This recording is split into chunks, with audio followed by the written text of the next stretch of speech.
আসসালামু আলাইকুম। কেমন আছেন আপনারা সবাই? আমি তো আলহামদুলিল্লাহ ভালোই আছি। তো আরেকটি নতুন ব্লগ নিয়ে চলে আসলাম শান্তা ডেইলি ব্লগ থেকে। আজকে এই ভিডিওটি ছিল শুক্রবারের ভিডিও। শুক্রবারে জিসানের জন্য পরোটা বানানো হয়। তাই সকালে ঘুম থেকে উঠে পরোটা বানিয়ে পরোটাগুলা ভেজে নিচ্ছিলাম।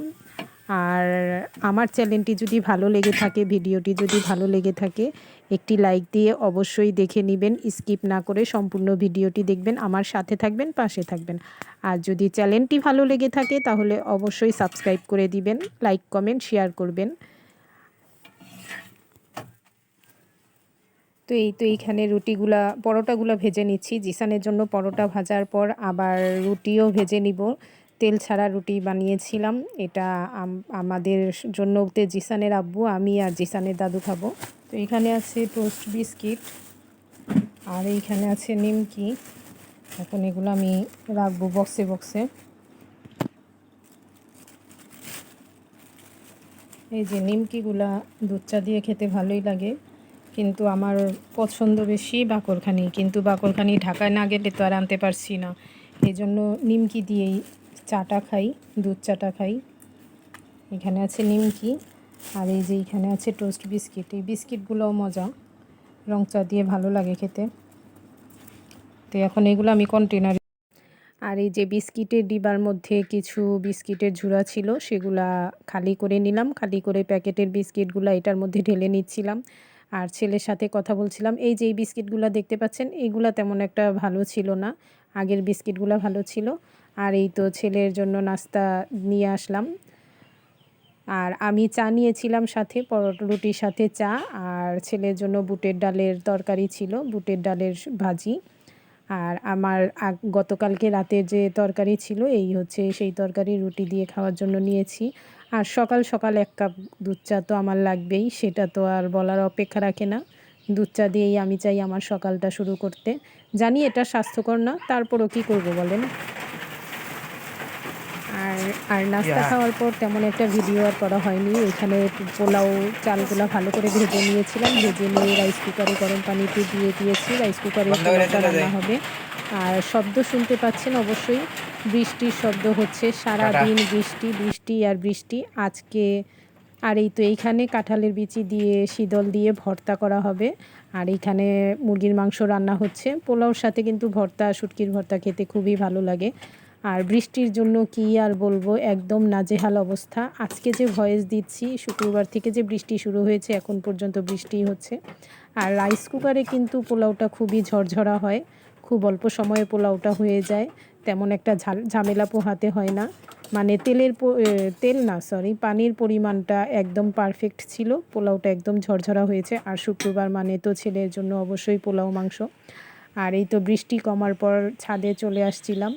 2-3 দিনে এই কাপড়গুলা শুকাতে হয়েছে আমার, কারণ বৃষ্টি আসে যায় করতে করতে অবস্থা খারাপ। এই যে ছাদের মধ্যে পানি জমে আছে, একদম পিচ্ছিল একটা ভাব ছিল। একদম আস্তে আস্তে ধীরে ধীরে, আমার পিচ্ছিল ভাব দেখলে খুবই ভয় করে, হাত পা কাঁপে ছাদে আসতে। তারপরও কী করব, যখন দেখলাম হালকা রোদ উঠেছে দৌড়ায় আসছি ছাদে কাপড়গুলো শুকা দিতে। এখন শুকা দিতে দিতে দেখি আবার বাতাস হচ্ছে, মানে অন্ধকার হয়ে আসছে। তারপরেই তো নিচে চলে আসলাম। নিচে এসে গতকালকে রাতে কিছু বাজার এনেছিল, সেগুলা গুছিয়ে নিচ্ছিলাম। এখানে লবণ ছিল, সুজি ছিল, সুজি রুটি দিয়ে খাওয়ার জন্য আনা হয়েছে। আর সবজি ছিল বলতে এখানে চিচিঙ্গা আনা হয়েছে, ভেন্ডি, চিনি, এই তো রাঁধুনি একটা গরম মশলা আনা হয়েছিল। তো এইগুলা কী করবে, এগুলা গুছিয়ে নিচ্ছিলাম। কাজের ফাঁকে ফাঁকে তো সব কাজই করতে হয়। আর এই যে এই চিচিঙ্গাটা একদম নষ্ট ছিল, কী করবে, এটা ফেলে দিতে হবে, এটা তো আর নেওয়া যাবে না। আর এই যে এখানে পেঁয়াজ কেটে নিয়েছি, ওই চিচিঙ্গাটা ভাজি করব। আর এইটা কিন্তু ছিল শনিবারের ভিডিও, মানে 2-1 দিন ভিডিও দিতে একটু লেট করলে একদম সব ওলটপালট হয়ে যায়। এটা শনিবারের ভিডিও ছিল। এখানে শিং মাছ ছিল, শিং মাছটা রান্না করব। আর শিং মাছ ঝোল করব। আর এই যে কলমি শাক দেখতে পাচ্ছেন, কলমি শাকটা কেটে রেখে দিব ফ্রিজে। আর বৃষ্টির দিনে চুলা ধরাতে খুবই কষ্ট হয়, সব কিছু একদম ভেজা ভেজা থাকে। আর এই তো এইখানে লবণের ডিবার মধ্যে লবণ ঢেলে নিচ্ছিলাম। কিছু লবণ ছিল, ওইগুলোর মধ্যেই আবার ঢেলে নিলাম লবণ ঢেলে নিব। আর বৃষ্টির দিনে একটা সমস্যা হচ্ছে লবণগুলোও কীরকম ভেজা ভেজা থাকে, ঝরঝরা থাকে না, লবণের মধ্যে একটা পানি চলে আসে। তো লবণের ডিবার মধ্যে চামিচটা দিয়ে নিচ্ছিলাম লবণের ডিবা। এখন সুজিগুলোও ঢেলে নিচ্ছি। সুজি 2 প্যাকেটের থেকে 1 প্যাকেট ঢেলে রাখছি, আরেক প্যাকেট এক্সট্রা অন্য জায়গায় রাখতে হবে।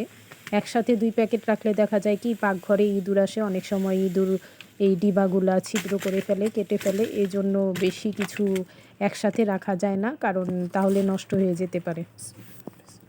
আর এই তো রান্নার কাজও শুরু করে দিয়েছি। এইখানে আমি একটা খিচুড়ি না সরি, এইখানে পেঁয়াজ আর আমের একটা আচার বানাবো। এই জন্য এইখানে তেল দিয়ে দিলাম, কিছু সরষার তেল দিয়ে এটার মধ্যে গরম হলে গরম মশলা না, আজকে এত ভুলভাল কথা বলছি যে বলার মতো না। এই গরম তেলের মধ্যে 5 ফোড়ন মশলাটা দিয়ে দিব। আর এই যে পেঁয়াজ আর আমের যে ঝুড়াটা দেখতে পাচ্ছেন, এটা অনেক দিন বলতে 3-4 দিন আগে এটা শুকিয়ে রেখেছিলাম, কিন্তু করব বলে আর করা হচ্ছিল না। তো এই যে এটার মধ্যে 5 ফোড়নের গুঁড়াটা দিয়ে দিব। গুঁড়া দিয়ে এটা এই তেলের মধ্যে এটা দিয়ে নামায় ফেলবো। এটা খেতে ভাতের সাথে ডালের সাথে খেতে কিন্তু খুবই ভালো লাগে। এই তো 5 ফোড়ন যে আস্তা সেটা দিয়ে দিয়েছি, আর এটার স্মেলটা কিন্তু খুবই ভালো লাগে। এই তো এখন দিয়ে দিলাম পেঁয়াজ আর আম যে শুকায় রাখছিলাম সেটা। এখন এটা তাড়াতাড়ি নামায় ফেলতে হবে, আর না হলে পুড়ে যাবে। তো এই তো হালকা ভাজা ভাজা করে এটা নামিয়ে নিয়েছিলাম। নামিয়ে নেওয়ার পর এইটা আবার কড়াইটা ধুয়ে এটার মধ্যে তো চিচিঙ্গা ভাজি করে নিচ্ছি। এখন চিচিঙ্গার মধ্যে আমি একটা তেজপাতা দিয়েছি, আর নামানোর আগে এটার মধ্যে একটা ডিম ভেঙে দিয়ে দিব। ডিম ভেঙে দিয়ে আবার কিছুক্ষণ রান্না করে তারপর এটা নামিয়ে নিব। ডিম দিয়ে চিচিঙ্গা ভাজি কিন্তু খুবই মজার হয় খেতে, আমার কাছে খুবই ভালো লাগে। আর এই যে এইখানে দেখতে পাচ্ছেন পাতা, এগুলা কিসের পাতা বলতে পারবেন? এগুলা হচ্ছে তেজপাতা। গাছ থেকে গতকালকে নেওয়া হয়েছিল। তো জিসানের আব্বু আবার ডালগুলো একসাথে করে এখানে রাখছে, এগুলো শুকানোর পরে এগুলো ডিবায় ভরে রাখা হবে। আর এই যে চিচিঙ্গার মধ্যে ডিমগুলো দিয়ে দিচ্ছি, ডিম দিয়ে একটু ভাজা ভাজা করে নামিয়ে নিব। কিন্তু নামানোর পর দেখি এটা থেকে আরও পানি বের হচ্ছে, পানি ছাড়ছিল আর কি। এটার মধ্যে কোনো পানি ব্যবহার করিনি, কিন্তু এই চিচিঙ্গার পানিটা সম্পূর্ণ শুকাতে পারিনি। তারপর রান্না হওয়ার পর যে চুলায় আগুন ছিল সেই আগুনে আবার বসায় রাখছিলাম, তারপর দেখলাম পানিটা শুকায় গেছে। এই চিচিঙ্গা ভাজিটা খেতে কিন্তু খুবই টেস্ট হয়। ডিম দিয়ে চিচিঙ্গা ভাজি করলে খুবই ভালো লাগে, আর আমার আম্মুর হাতে চিচিঙ্গা ভাজি খেতে আমি খুবই পছন্দ করতাম। আর এই যে এখানে মাছ ভেজে নিচ্ছি, শিং মাছ রান্না হবে। আর এখানে 4 পিস মাছ ছিল, নলা মাছ, সেটাও রান্না করে ফেলবো। আর এইখানে আম ছিল, এগুলো কিন্তু গাছের আম। এই যে পোকা দেখতে পাচ্ছেন, এই পোকার কারণে আমি গাছের আমগুলা তেমন একটা কাটি না, কারণ খোসা ফেলার পরে আমের ভিতর যদি দেখি পোকা, তাহলেই বৃথা কষ্ট করার কোনো মানেই হয় না। আর এই তো দুপুরে দিকে ডিশ লাইনের অফিসে ফোন দিয়ে লোক আনানো হয়েছে, কারণ 2-3 দিন ধরে ডিশ লাইন ছিল না। সেট টপ বক্সে হয়তো কোনো সমস্যা ছিল এই জন্য। আর এই তো বাইরের অবস্থা দেখেন, বৃষ্টি আসে যায়। শুক্রবার থেকে যে বৃষ্টি শুরু হয়েছে, আজকে আমি যে ভয়েস দিচ্ছি আজকে হচ্ছে মঙ্গলবার, কিন্তু এই বৃষ্টি এখনও থামেনি। আর এই জানালাগুলো একটু টেনে দিয়েছিলাম, কারণ বাইরে থেকে যখন জোরে বৃষ্টি হয় তখন দেখা যায় জানালা দিয়ে বৃষ্টির পানি ছিটাটা লাগে। এই জন্য জানালা একবার খুলি আবার বন্ধ করি, এরকম করেই আর কি দিন যাচ্ছে। কিন্তু বৃষ্টি আমার কাছে কিন্তু খুবই ভালো লাগে। অতিরিক্ত বৃষ্টি আবার কারো কাছেই তেমন একটা ভালো লাগে বলে আমার মনে হয় না। এই 4-5 দিন ধরে অতিরিক্ত বৃষ্টি পড়ছে, বলতে পারছি না এবার ঈদটা সবার কেমন যাবে। আর এটা হচ্ছে সন্ধ্যার নাস্তায় জিসানের জন্য পাস্তা করেছিলাম, মুরগির মাংসের কিমা আর ডিম দিয়ে। পাস্তাটা খুবই মজা হয়েছিল খেতে। আর আমার তো আছে সন্ধ্যা হলেই লিকার চা। এই তো লিকার চা নিয়েছি, একটু আদা দিয়েছিলাম চায়ের মধ্যে।